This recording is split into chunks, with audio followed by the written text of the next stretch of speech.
The transport ship cut through the gray upper atmosphere like a silent blade, leaving only wisps of turbulence in its wake. Inside, the cadets sat shoulder to shoulder in silence, their expressions masked with calm or tightly veiled fear. No one dared speak. Every species aboard knew this trial wasn't meant to test cooperation or combat. It was something far worse. Survival, raw and unassisted. No tech, no comms, no translators, no tools. When the doors slid open, a shrieking gust of wind rushed in, curling like a living thing into the chamber. The freezing air bit immediately, piercing through training uniforms and settling like claws into flesh. The platform tilted, and cadets were instructed to step out one by one into the white void below. From above, the moon's surface looked deceptively peaceful, rolling fields of snow and ice under a thin, colorless sky, but it took only seconds on the ground to realize just how deadly it was. Wind speeds reached over 90 kilometers per hour. The snow was dry and sharp, more like powdered glass than water. The sun was distant and dim, casting little warmth. And the temperature? It hovered just below lethal. Ilara Hayes stepped onto the frozen surface last. Her boots sank slightly into the crust, and her exposed eyelashes immediately crystallized with frost. She didn't shiver. She didn't hesitate. She simply exhaled, felt the burn of cold air in her lungs, and scanned the horizon. The moment the ship roared away, all visual points of reference vanished, swallowed by the pale storm. Nothing but white in every direction.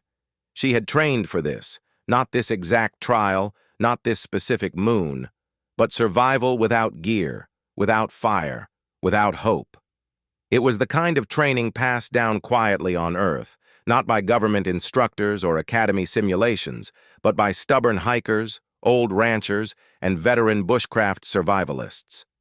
Her grandfather used to call it death world wisdom. Now, as she pulled her hood tighter and let the wind sting her skin, she realized how much of that wisdom was about to be tested. Around her, other cadets were already panicking. One of the slender Aquari, blue-skinned, fluid-bodied beings from a water-rich planet, was trying to dig into the snow using bare hands.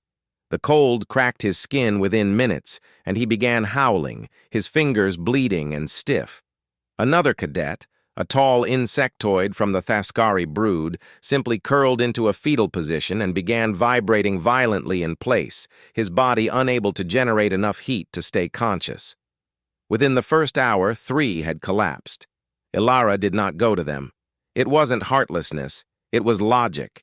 There was no rule against helping others, but every movement here had to serve a purpose. She needed shelter, she needed warmth, and she needed a plan. She started walking, slowly at first, keeping her breathing shallow to conserve warmth. Her hands stayed tucked deep inside her uniform sleeves. Her eyes scanned the terrain with methodical precision. She wasn't looking for rescue or for signs of life. There were none. She was looking for structure, irregularity, elevation, shade, anything that suggested change in the terrain. Because where the land changed, so did the rules. After about a kilometer, she found it. A low ridge of jagged ice jutted from the plains like a frozen scar. The wind broke slightly as she approached it, curling around the base instead of slamming directly into her. She huddled behind one of the larger outcroppings and sat, just for a minute, to assess her condition. Her fingers were starting to go numb. She clenched them into fists inside her sleeves. Her nose had bled a little from the dry air. She wiped it away with her shoulder. She knew she had maybe 2 hours before frostbite would begin setting in, less if she stayed still. But now that she had partial shelter, she could think. No tools meant no knives, no fire starters, no synthetic rope, no purification straws, no thermal blankets, not even a needle or thread. But she still had one thing: herself. She began pulling strands of her hair free, long, dark, and thick. It wasn't vanity that had made her grow it out. It was strategy. She twisted them tightly, one after another, binding them into cords using tension and moisture from her breath. The ends she tied off with spit and friction. Primitive, but strong enough for traps, snares, or binding. Next, she scouted around the ridge. She found a small overhang, barely a crack in the glacier, really, but enough to crawl into. Inside, the temperature was slightly higher, blocked from the direct wind. The walls were tight, the air stale, but it was enclosed. She smiled. It would do. Using the sharpest piece of ice she could pry from a nearby wall, she began carving shallow grooves into the floor of her makeshift cave. Not for art, for drainage. If the temperature rose even slightly during the day, melting snow would need somewhere to go. Flooding meant death. Even a few centimeters of water inside this shelter would freeze her to death during the next night. As she worked, her hands trembled. The ice cut her knuckles more than once. She didn't stop. Pain was irrelevant. She clamped her sleeves over the wounds and kept carving. She gathered snow and packed it into bricks using her arms and the inner walls of the cave. She began sealing the outside of the opening, layer by layer, leaving only a small gap for air. The wind howled outside, but it couldn't reach her now. Her breath started to fog the interior. The temperature rose by a single degree. It was enough. She huddled in the far corner, knees to chest, hair-wrapped cord looped around her wrist like a reminder of Earth's stubbornness. Her shelter was crude. Her fingers ached. Her lips were split. But she was alive. By midnight, the snowstorm intensified. Some cadets screamed into the dark. Others fell silent. She did not move. She closed her eyes and whispered to herself a phrase her grandfather had once told her while teaching her how to make fire without matches. Your ancestors survived with less. So can you. By the second day, the ice no longer felt like a place. It was a presence, one that watched, waited, and pressed in from every side. The storm outside had faded into a haunting quiet, but the cold had deepened, thickened. Every breath Ilara took inside her shelter rasped like frost-tipped sandpaper. Her lungs burned in slow waves. But she stayed still, coiled like a seed beneath the surface of a world that wanted her dead. She had barely slept. The ache in her body wasn't from exertion. It was from stillness. Her muscles screamed for movement, but every time she shifted, the warmth she'd built up threatened to escape. She understood now why isolation was part of the test. The cold didn't just target the body. It gnawed at thoughts. It whispered lies. It made hours stretch into something unbearable. She opened her eyes slowly. Pale light filtered through the tiny air hole she had left in the snow-packed entrance. Time to move. Time to act. Survival wasn't about waiting. It was about building, day by day, layer by layer, decision by decision. Her fingers, still red and stiff, protested as she unwrapped the strands of braided hair she'd bound the night before. She needed more, thicker cords, stronger knots. If she was going to build what she imagined, she had to think bigger. Her scalp ached as she yanked more strands free, wincing as she worked them into the growing length of rope. She used moisture from her mouth and the heat of her palms to twist and bind. Her sleeves were already frayed at the edges, stained faintly from the shallow cuts she'd suffered shaping ice the day before. Outside the shelter, the wind was softer now, still vicious, but tolerable in bursts. She crawled out on her stomach, keeping low to avoid heat loss. The landscape hadn't changed. No sudden relief, no structure, no vegetation, just endless white and faint ridges where the wind had sculpted patterns in the drifts. She moved carefully toward a cluster of ice spines jutting like teeth from the ground, each taller than her, many dangerously thin. She had chosen this location deliberately. Ice, when properly shaped, could become anything: a tool, a wall, even a blade. She approached the largest shard and pressed her hands against it. The surface was jagged, translucent, and cold enough to blister skin in minutes. That didn't matter. She didn't need comfort. She needed edges. She chipped at the base using another smaller, flat shard of ice she had taken with her. It took nearly an hour to fracture the main spine. When it broke free with a groaning crack, she jumped back, narrowly avoiding being crushed. The chunk landed hard and immediately fractured again into 3 parts. Perfect. She examined the thinnest fragment, a flat piece, curved slightly, sharp on one side. It wasn't metal, but it would do. She took the hair cord and bound it around the flatter end of the shard, using tight loops and melted ice to seal it. The result wasn't elegant, but it gave her a grip, a handle wrapped in her own DNA. She had created her first weapon, not a knife, not an axe, something in between. She smiled. The second task was more dangerous. She needed insulation, movement, a barrier between her and the elements. Her academy uniform was meant for breathability, not warmth. It was alien fabricated, stretchable, and thin. But underneath the outer shell, there was padding stitched into the lining, a form of compressed synthetic fiber designed to resist friction. If she could get to it, she could line her shelter's floor. Even a single extra degree of warmth could be the difference between life and death. She turned the blade inward and sliced into the inside lining of her own thigh section. The pain was dull compared to the cold, but the blood was immediate. She gritted her teeth and kept going. The blade was too crude to make clean cuts, and the angle was bad. Still, she managed to open enough of the lining to peel away strips of inner fabric. Her blood smeared onto the material, already beginning to freeze as she wrapped it around her wrists and stuffed a handful into her inner pockets. Her teeth began chattering, but she didn't stop. With the remainder, she returned to the shelter and began laying a new floor layer. The frozen cave's base had been packed snow and ice. Now, with the added insulation, she could curl up without her bones aching from direct contact with the frozen ground.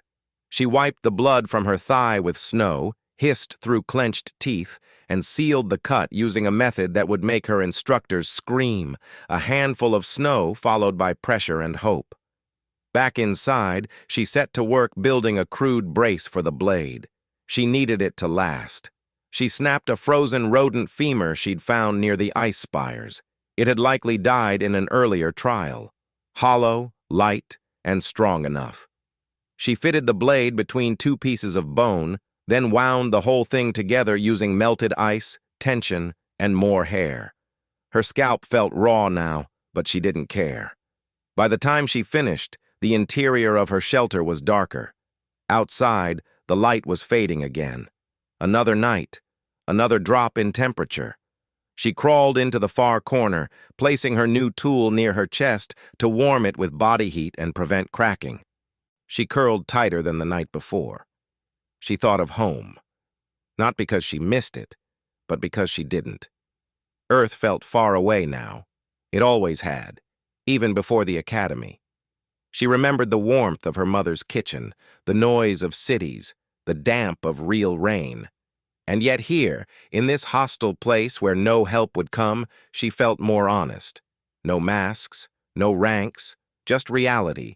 The kind that judged by whether or not you could survive. A scraping sound outside made her eyes snap open. Not wind, not storm. Movement. She lay still, breath held. Another scratch. Then silence. She reached for the blade. Her fingers found the cold bone handle and closed around it.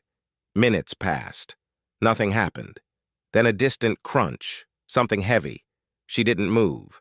Predators weren't part of the trial, at least not officially, but rumors said otherwise. She waited until she could no longer hear the sound. Her heart thudded painfully against her ribs. Her body begged for rest, but her mind was wide awake now. There were no second chances here. In the stillness, she ran her fingers along the blade's edge. It was chipped, but intact. The rope, her own hair, held it firm. It was ugly, brutal, primitive. But it was hers. Tomorrow, she would hunt. The third morning came without color. A pale gray light seeped weakly through the narrow opening above Ilara's shelter, but no warmth accompanied it. The air inside was dense and still, thick with her own breath and the faint smell of dried blood and damp fabric. Her muscles ached with a different kind of fatigue now, not just the cold, but the accumulation of tension, constant alertness, and the tight positions she'd forced herself into to conserve warmth. Her body was entering the phase where pain blurred into dull exhaustion and exhaustion into numbness. She sat upright, slowly and deliberately, forcing her body to acknowledge movement. Her thigh throbbed dully beneath the strips of fabric she'd wrapped the day before, and her fingers burned as sensation returned in angry pulses. She bit the inside of her cheek to stay present. This day mattered. If she didn't produce fire today, she wouldn't survive the next night.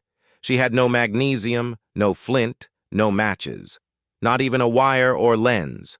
But she had a plan, one rooted not in tools, but in physics, patience, and an earth-born stubbornness that had carried her through countless near failures back home. She crawled out from her shelter into the brittle wind and narrowed her eyes against the biting cold. The storm had passed entirely. The air was sharp but still. Perfect. She reached beneath a lip of packed snow where she had buried the clearest shard of ice she could find, thin, convex, and nearly transparent. Over the last 24 hours, she had checked it repeatedly, melting the edges with her breath and smoothing it down against a flat rock, shaping it slowly with time and gloved fingers into a primitive lens. She turned it now toward the sky, squinting as the faint light of the distant sun hit its surface. The angle wasn't right yet. She adjusted it slightly, then held it up again. A tiny spot of concentrated brightness formed beneath the lens, weak, shaky, but real. She moved quickly, working through her breath. First, she retrieved a pocket full of fibrous moss she'd scraped from the inside walls of her ice cave, faintly organic, dry, brittle. She'd let it rest near her body for a day to keep it from freezing. Then she pulled a few loose threads from the padding of her uniform's damaged inner layer. She rolled the two materials together into a loose nest and set it on a flat stone just outside the cave entrance. The wind had to be blocked. She used her body, crouched over the nest, and held the lens between her and the sun. Her hands trembled. Her eyes burned from the light. Her lips were dry and bleeding. Minutes passed. Nothing happened. She adjusted again, changed the angle, focused the beam tighter. She whispered to herself without meaning to, words her grandfather used to chant in frustration while lighting fires on camping trips. Not spells, just syllables to keep her sane. A tiny wisp of smoke curled upward. She froze. Her hands ached from holding the position. She didn't move. More smoke. The fibers began to darken. She leaned closer. A flicker, a spark, a brief orange glow that vanished almost instantly. She hissed through her teeth. Too soon. Too damp. She tried again. This time she added a shred of the thin, plastic-like inner tag of her uniform, a synthetic thread that might hold a longer ember. She refocused the light, bit her tongue, and ignored the way her shoulders cramped from the angle. This time, the glow caught. It pulsed once, then again, and then suddenly the fibers curled in on themselves as the orange grew brighter, hotter. A tiny flame licked upward. Her breath caught. She leaned forward and cupped her hands around it, feeding it slowly with more moss, then thin shavings from the dried branch she had dragged from the ridge earlier. It took. It grew. The fire was small, pathetic by any civilized measure, but to her, it was a sun reborn. She watched it for a full minute, her eyes wide, not from awe, but from calculation. She had maybe 10 minutes before the cold would extinguish it, maybe less if the wind shifted. She scooped it gently with her stone slab and slid it back inside the shelter, careful not to smother it with movement. Inside the cave, the fire transformed the space. The walls glittered as they melted in tiny droplets. Her breath became less visible. Her fingers, shaking violently, began to warm from the outside in. She added slivers of dried moss and what few organic scraps she had left. It wasn't much. It wouldn't last the night. But it was a beginning. She fed the fire until it was large enough to warm her palms. Then she reached into the pocket where she had kept the dead rodent's skin and meat, nearly frozen, barely preserved. She placed a piece near the flame, watching it sizzle and drip fat into the stone. The smell made her stomach clench. Hunger. Finally, after days of fighting for air and heat, her body remembered hunger. She ate in silence, chewing slowly, eyes never leaving the flame. The taste was foul, but it was nourishment. She hadn't spoken in over 48 hours, but now she muttered soft thanks to no one in particular. To the lens, to the ice, to whatever universe allowed fire to exist in a place so committed to cold.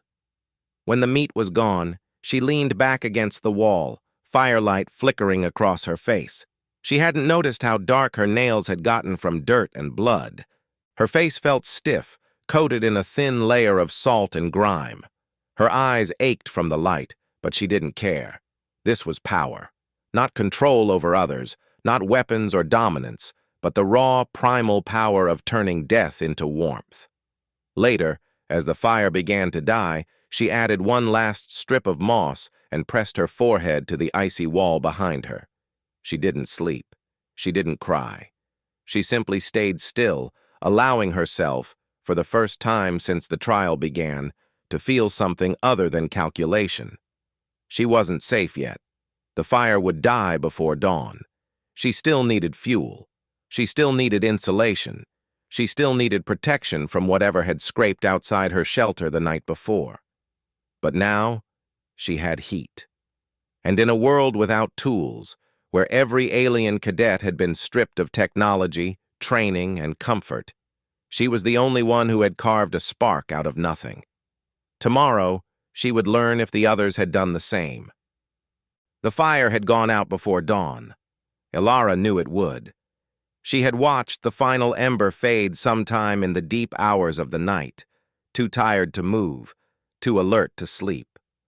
When morning returned, if the pale smear of light through the ice ceiling could be called morning, she stirred only because her body demanded it. The heat had left the cave again, and the cold crept back in like an old enemy, one she knew too well to greet with fear. It simply was. She moved anyway. Her muscles resisted. Her blood was sluggish. Her fingers screamed when she flexed them. But the heat from the previous night had done its job. She was alive, not frozen, and now her stomach twisted with a new priority: food. She needed it.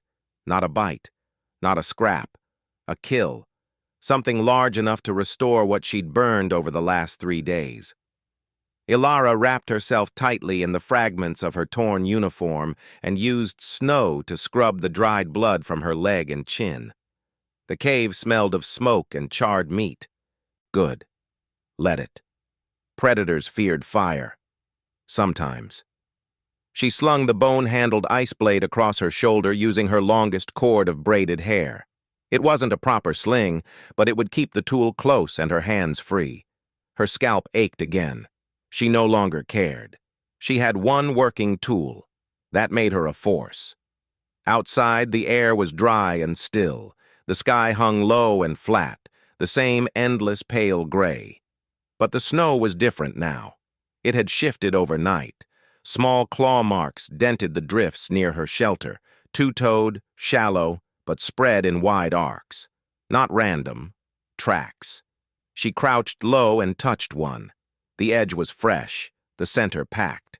The creature had passed within the last 2 hours. She followed them.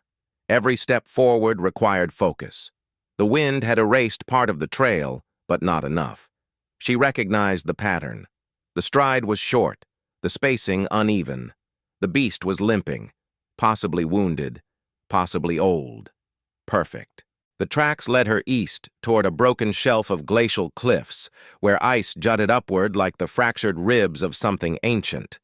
The terrain grew more unstable, and she stepped cautiously, knowing one wrong move could send her sliding into a crevasse. A sound stopped her. A scratch, then a huff, then silence.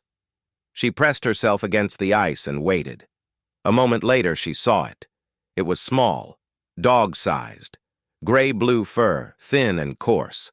A snout like a needle and a long, jagged tail that curled upward at the tip. One of its legs dragged behind it, leaving uneven trenches in the snow. Its breath came out in short puffs, steaming into the frozen air. Ilara exhaled silently. She couldn't sprint. Not with this cold. Not without armor. But she could trap. Her hands reached into her side pouch. She pulled out her second cord of hair rope and dropped to her knees. Moving fast and low, she shaped a crude snare between two angled rocks, using the natural slope of the ground to create a funnel. She buried the loop under a thin layer of snow and rubbed the last bit of meat fat onto the exposed tip of one nearby branch. Then she waited. She pressed herself into the snowbank behind the rocks, keeping her breath shallow, her fingers clamped around the base of her blade. The creature moved with halting steps, sniffing at the trail it had left, then twitching its head toward the branch. It sniffed again, took one step closer. The moment it stepped into the loop, she yanked. The rope snapped taut, and the creature flailed violently, yelping once before collapsing in the snow. She surged forward. The ice blade came down fast and hard, angled behind the neck. She felt the crack. The body spasmed once, then stillness. She stayed crouched over the kill for a long moment, breathing heavily. Her fingers shook, not from cold now, but from the adrenaline crashing through her blood. She wiped the blade against the creature's fur and pulled the snare loose, quickly tying the legs together for easier carrying. The meat would last 2 days if dried, maybe longer if frozen properly. The skin could be used to line her shelter. The bones, tools. She dragged the body back to the cave, ignoring the pain in her shoulders.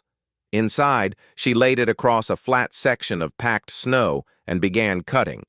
Her hands worked methodically, stripping fur with the blade, peeling back muscle, and separating the inner organs. She placed the offal in one pile and the edible parts in another. She didn't waste time feeling pity. The creature had outlived dozens of cadets. It had survived until now. But it had been weak. She had not been. She carved thin strips of meat and hung them along the upper edge of the cave wall using short pins of ice. She dug a shallow fire pit near the rear corner, then began preparing her moss and cloth nest again. She still had her lens. The sky was clear. She could start a fire soon and smoke the meat.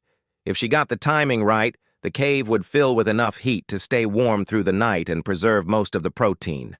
If not, she'd eat raw. Either way, she'd eat. The creature's bones clacked as she broke them apart. The larger ones, especially the thigh and forelimb, would be perfect for reinforcement. She began sharpening the longer femur into a new blade edge, careful not to crack it. The ribs could be split for hooks, the smaller joints for fishing needles if she ever found water beneath the ice. The tail, though, it fascinated her. It was serrated, hardened cartilage. She tested it against her palm and drew a shallow cut. She smiled. She could lash it to the blunt edge of her ice blade and turn it into a saw. It would take hours, but it would be worth it. As the fire caught, slowly, painfully, but it caught, she leaned back and exhaled.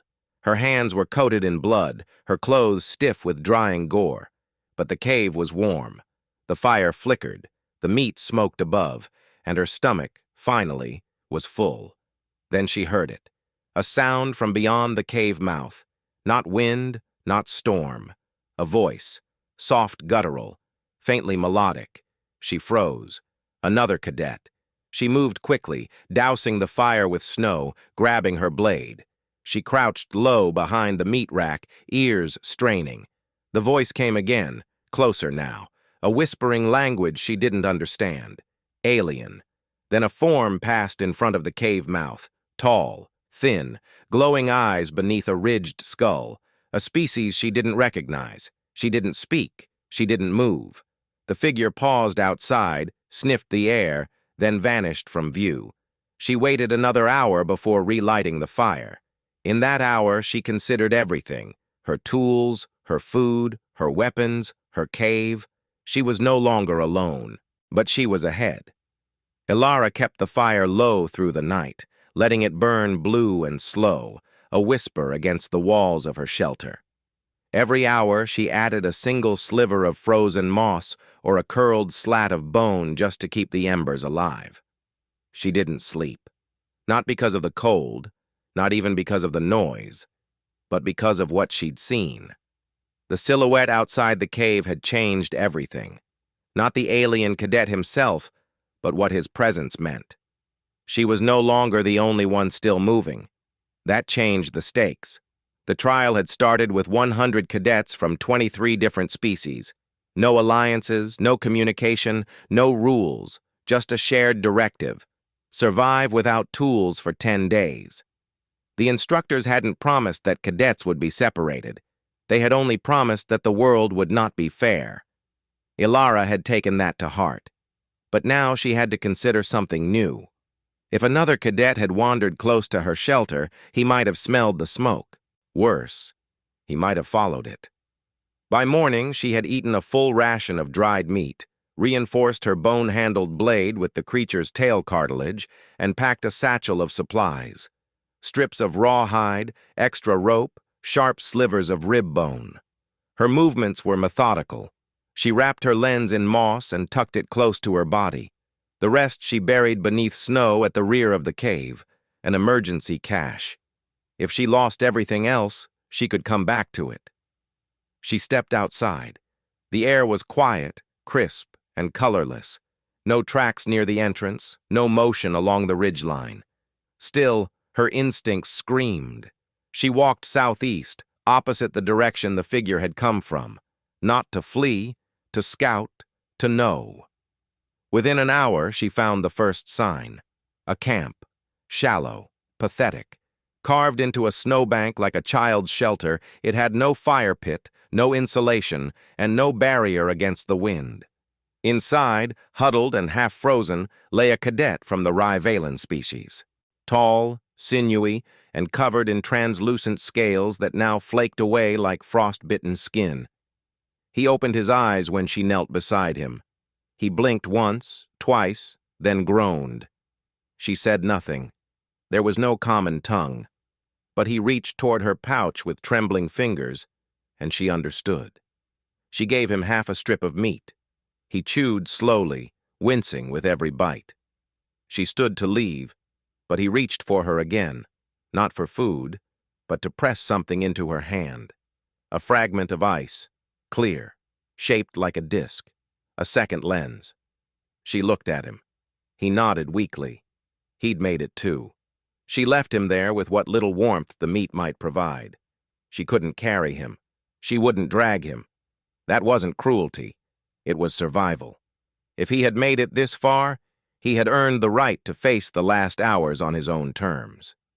By midday, she returned to her shelter and found it untouched. Relief washed through her chest like a second fire. She checked the snow around the entrance. No new prints, no disturbances. The alien from the night before had kept moving, or perhaps he had turned away after smelling death on the wind. She reinforced the outer shell of her shelter, building a windbreak from blocks of hard-packed snow and slices of rock-hard ice. Inside, she stoked a new fire using her remaining moss, igniting it faster now with her practiced hand and twin lenses. The light danced on the walls. It felt earned. She sat beside it with her knees drawn close, the warmth curling around her like memory. Time passed in aching stillness.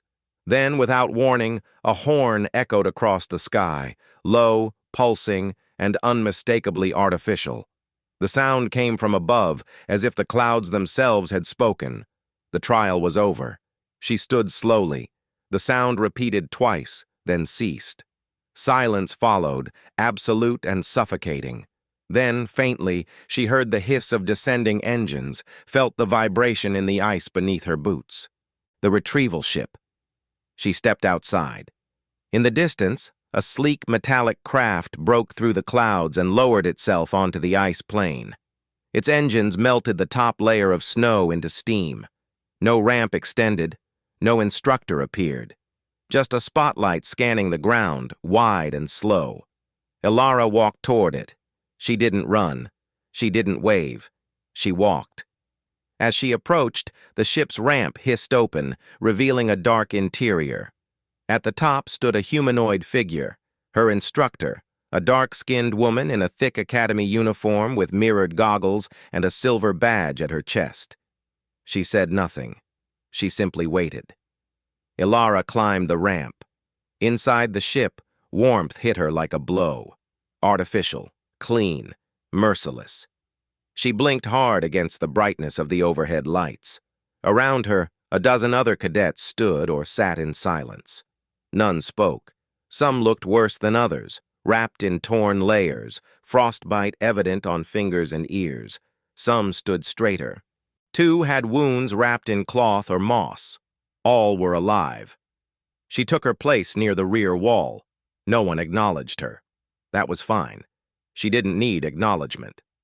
The ramp closed. Minutes passed before the instructor stepped forward. Her voice was cold and calm, amplified by the chamber. Of the 100 cadets deployed, only 14 survived. Silence. 2 used technology hidden beneath the skin. They've been disqualified. She paused. Ilara Hayes, she said. Stand forward. Ilara moved to the center, the heat of the cabin suddenly unbearable. You were tracked. Observed. You built shelter, created fire, preserved meat, carried no equipment, used only your body and found materials. Do you contest any part of this? She met the instructor's gaze. No. Then be advised. You have not passed. You have set a precedent. Murmurs rippled through the others. The instructor raised her hand, silencing them. You redefined what this trial measures. Not endurance, but adaptation. Not suffering, but ingenuity. No tools were allowed, and yet you turned bone, blood, and hair into survival. From this day, this trial will change. She stepped closer. Not everyone who lives deserves the title of survivor. You earned it. Then she turned to the others. Let this be recorded. Among all cadets in this cycle, only one passed with distinction. She faced Ilara again. Congratulations, Specialist Hayes. Your next trials begin in 36 hours. The lights dimmed. Ilara stood quietly as the ship lifted into the sky, carrying her away from the frozen world she had turned into her crucible. She didn't look back. She never needed to see it again. She had left something behind that could never be taken. Proof. Proof that in the absence of tools, fire, or aid, a human didn't just survive. She built. She adapted. She endured. And in doing so, she became legend.